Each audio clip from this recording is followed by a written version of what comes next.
मैं समय लेकर आया हूं, आराम से बात करूंगा। राजू चक्रवर्ती बर्तमान।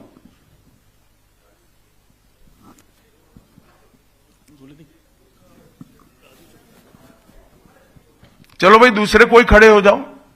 गृहमंत्री जी नमस्कार, राजू चक्रवर्ती वर्तमान। मेरा दो प्रश्न है। एक करो। अच्छा 2014 के बाद आप जब पार्टी और एडमिनिस्ट्रेशन में बहुत सारे संस्कार लाए, 75 साल के बाद कोई भी लीडर या फिर मंत्री हो उसको मार्गदर्शक के भूमिका में जाना पड़ता है। तो आपको क्या लगता है अभी हाईएस्ट लेवल पे जो भी है पार्टी या फिर एडमिनिस्ट्रेशन में, वो 75 साल हो गया, उसको अपने आप वानप्रस्थ में जाना चाहिए? चलिए मैं बुलाकर आपको बताऊंगा। तुम बंगाल की चिंता करो भैया, मेरी पार्टी की क्यों चिंता कर रहे हो?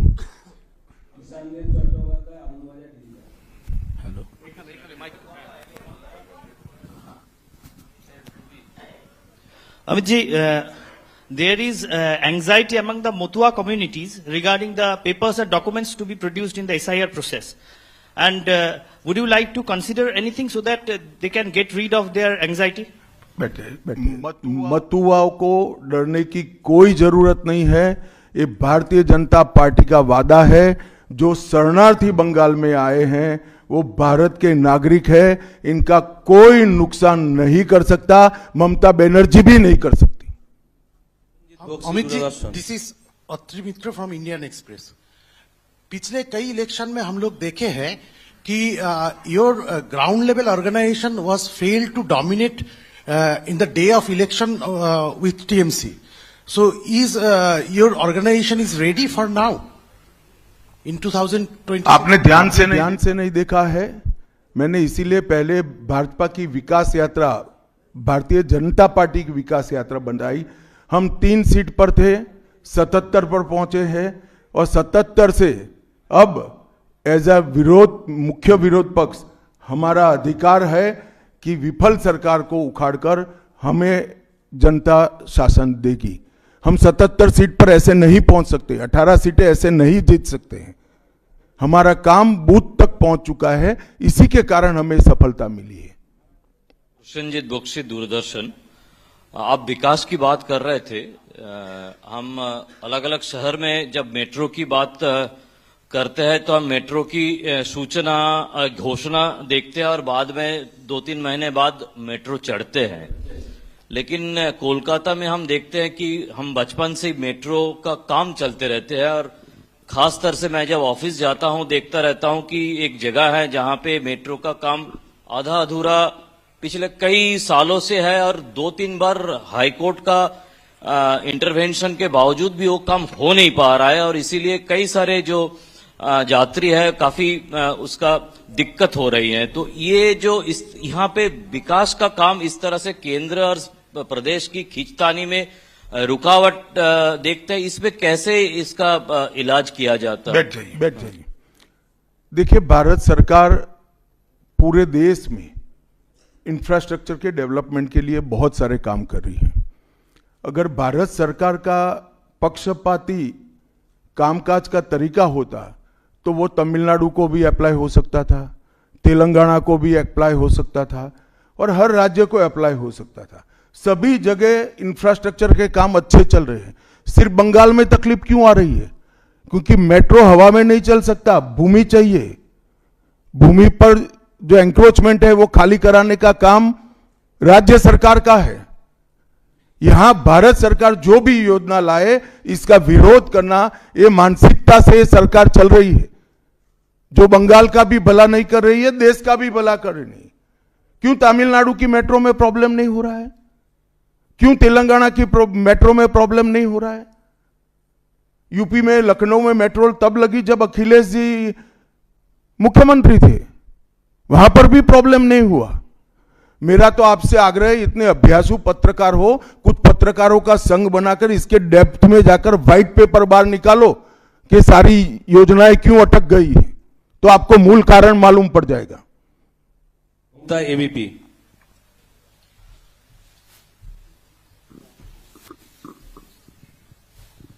अमित जी, अभी आपने वंदे मातरम की चर्चा का जिक्र किया, लेकिन उसके साथ में जो है एक चर्चा और हुई थी जी राम जी, जो अभी जो कानून की शक्ल ले चुका है। उस दौरान भी जो है ममता बनर्जी और अभिषेक बनर्जी लगातार ये कहते रहे कि सरकार, केंद्र सरकार से फंड ही नहीं आता तो हम विकास कैसे करें, वो फंड रोकना और उसका विरोध किया। देखिए भाई, इनके विरोध को अब देश में कोई गंभीरता से नहीं ले रहा है।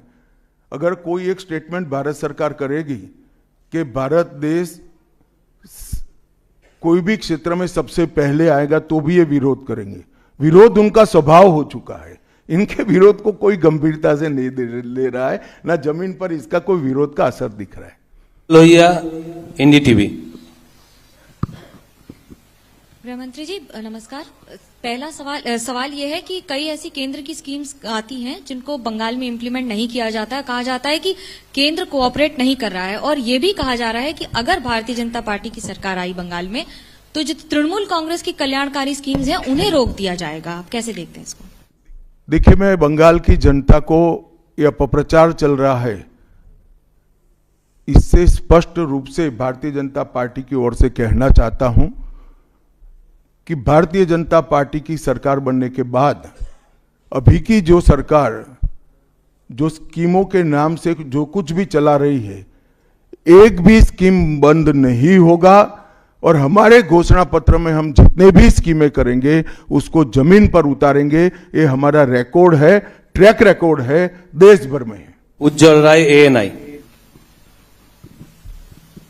सर, आपने सबसे पहले ही घुसपैठियों की बात की है, जो सबसे बड़ा मुद्दा देश के लिए भी है, और खासकर पश्चिम बंगाल जिस तरह से बांग्लादेश का अभी मौजूदा हालात है उसको देखते हुए। लेकिन जो सवाल आपने किया है उस पे प्रतिक्रिया ये मिलती है कि बीएसएफ तो केंद्र के अधीन है। आखिर ये विरोधाभास तुम कहां भाभी जी को याद करते थे? मैंने पहले ही जवाब दे दिया। बीएसएफ जब तक फेंसिंग नहीं होती है तब तक बीएसएफ सुरक्षा नहीं कर सकती है। बीएसएफ को भूमि देनी पड़ेगी फेंसिंग के लिए भारत सरकार को। मेरे स्तर पर मैंने 7 पत्र लिखे ममता बनर्जी को। ये 6 साल के अंदर 3 बार गृह सचिव यहां आकर मीटिंग कर गए चीफ सेक्रेटरी से। मैं पूछना चाहता हूं तृणमूल कांग्रेस की सरकार को, जमीन देने में क्या डर है? कि आपकी कोई रिस्पॉन्सिबिलिटी नहीं है, या आप घुसपैठ होने देना चाहते हो? और फिर भी नदी नाले जंगल कहीं से कोई घुसपैठिया आ जाता है, कहां आता है? सबसे पहले गांव के थाने और पटवारी के बगैर कोई रह सकता है? इसके डॉक्यूमेंट कौन बना रहा है? बंगाल सरकार बना रही है। देश भर से जो घुसपैठिए पकड़े जा रहे हैं, इनके पास से बंगाल के डॉक्यूमेंट, फर्जी डॉक्यूमेंट पकड़े जाते हैं। उन्होंने घुसपैठियों को अपनी वोट बैंक मजबूत करने के लिए राज्य सरकार की नीति के रूप में स्वीकार कर लिया है। इसलिए मैं कहता हूं कि तृणमूल कांग्रेस घुसपैठ नहीं रोक सकती। बंगाल की डेमोग्राफी खतरनाक तरीके से बदल रही है और आने वाला समय बहुत चिंताजनक है। 2026 के चुनाव से पहले बंगाल में मंदिर मस्जिद की राजनीति शुरू हुई है। आपको पता होगा मुर्शिदाबाद में बाबरी मस्जिद का। एक मिनट, मंदिर और मस्जिद दोनों की राजनीति कौन कर रहा है? एक तृणमूल से निकले हुए एमएलए कर रहे हैं और एक तृणमूल कांग्रेस कर रही है। तो सवाल का एड्रेस गलत है, सवाल तो सही है। निर्माण से बंगाल और भारत में शांति का माहौल बिगड़ सकता है। देखिए, चुनाव के वक्त ये सब करने की परंपरा कितनी उचित है वो बंगाल की जनता को तय करना पड़ेगा। मगर मुद्दा यहां तक सीमित नहीं हुआ है। युवाओं की रोजगारी का है, महिलाओं की सुरक्षा का है, घुसपैठ का मुद्दा है, भ्रष्टाचार का मुद्दा है, इंडस्ट्रीज के पलायन का मुद्दा है, गिरते जा रहे इंफ्रास्ट्रक्चर के स्तर का मुद्दा है। ढेर सारे मुद्दे हुए, कहीं से बच नहीं सकते।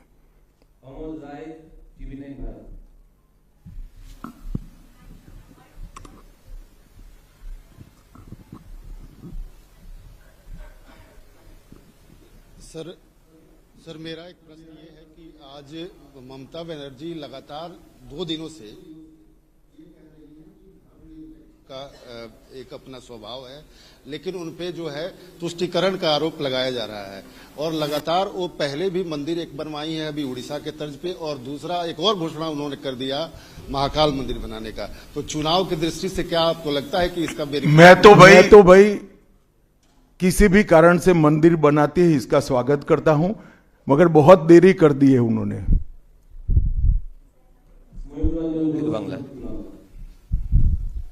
अमित जी, एक सवाल बार बार एक नैरेटिव फैला जाता है टीएमसी और लेफ्ट के तरफ से कि बंगाल में जितना भी काम कर ले बीजेपी कार्यकर्ता, ऊपर कुछ सेटिंग वगैरह है तो अमित शाह जी और नरेंद्र मोदी जीतना नहीं चाहते। आज पूछता है बंगाल, जवाब चाहे बांग्ला, आप लोग बंगाल को जीतना चाहते हैं? कितना सीरियस है सेंट्रल बीजेपी?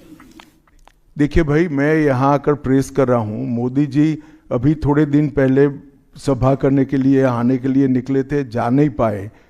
अब ममता बनर्जी कह रही कि हम उनके साथ हैं। अगर उनको ये भ्रांति फैलानी है तो फैलाएं। भारतीय जनता पार्टी का कोई नेता घुसपैठियों को आश्रय देने वाले के साथ नहीं रह सकता। ये भारतीय जनता पार्टी का सिद्धांत है और हम सब भारतीय जनता पार्टी के कार्यकर्ता से लेके मोदी जी तक कटिबद्ध है कि मूल समेत तृणमूल कांग्रेस की सरकार को हम उखाड़ कर फेंक देंगे।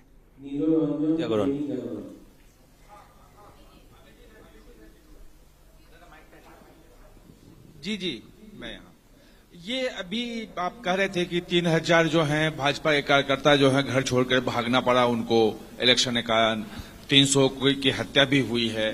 फ्री एंड फेयर इलेक्शन कैसे होगा अगर मतलब लोग जा ही नहीं पाएंगे बूथ पर? तो देखिए, ऐसी ही नीतियां अपनाई थी कम्युनिस्टों ने, मगर सत्ता परिवर्तन हुआ या नहीं हुआ। ऐसी ही नीतियां अपनाई थी उत्तर प्रदेश में समाजवादी पार्टी ने, सत्ता परिवर्तन हुआ या नहीं हुआ। लोकतंत्र में जनता महान होती है और जनता जब तय कर सकती है, कर लेती है, किसी भी तानाशाह का कुछ नहीं चलता। CNN News 18. Sir, there has been a huge attack by the Trinamool leaders that the election commission is BJP commission. That's what they say, and whatever deletion is taking place, that is at the behest of BJP. So how do you react to that, sir? देखिए, ममता जी के पास से और कोई अपेक्षा रख नहीं सकते। उनके खिलाफ जजमेंट आएगा तो जुडिशियरी बीजेपी की है, इलेक्शन कमीशन घुसपैठिया हटाएगा, SIR लाएगा तो इलेक्शन कमीशन बीजेपी का है। वो हारने के बाद शायद ऐसा कही कि मेरे कार्यकर्ता ही बीजेपी में चले गए।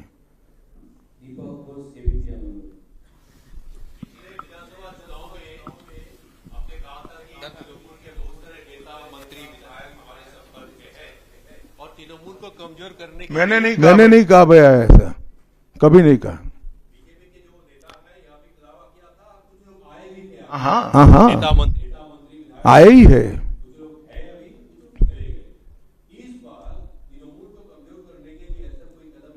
तृणमूल को कम, अरे सुनिए ना, सुनिए, समझ गया मैं आपका सवाल। तृणमूल को कमजोर करने की भारतीय जनता पार्टी को कोई जरूरत इसलिए नहीं है कि तृणमूल अपने अव्यवस्थाओं के कारण, अपने कामों के कारण जनता के बीच में कमजोर हो चुकी है। बांग्ला। अमित जी नमस्ते। PMLA, prevention of money laundering act, हम जानते हैं हमारा देश का काफी कड़ा एक आइन है, जिस आइन के दौरान अरविंद केजरीवाल जी तिहाड़ जेल चला गया, हेमंत सोरेन जेल चला गया। लेकिन यहाँ वेस्ट बंगाल में ED कलकत्ता हाईकोर्ट में रिपोर्ट दिया है, एक कंपनी है लीप्स एंड बाउंड्स जिसका 150 करोड़ रुपया सीज्ड हुआ है, लेकिन उसका मालिक अभी तक अरेस्ट नहीं हुआ। उसका नाम है अभिषेक बैनर्जी, MCMP, आप जानती है।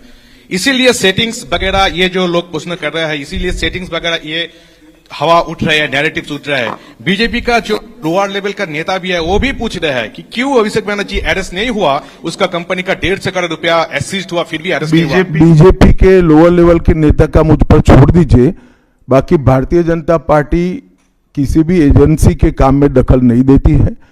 एजेंसी जो न्यायिक काम होगा वो जरूर करेगी, किसी से डरेगी भी नहीं, किसी को बचाएगी भी नहीं। G24।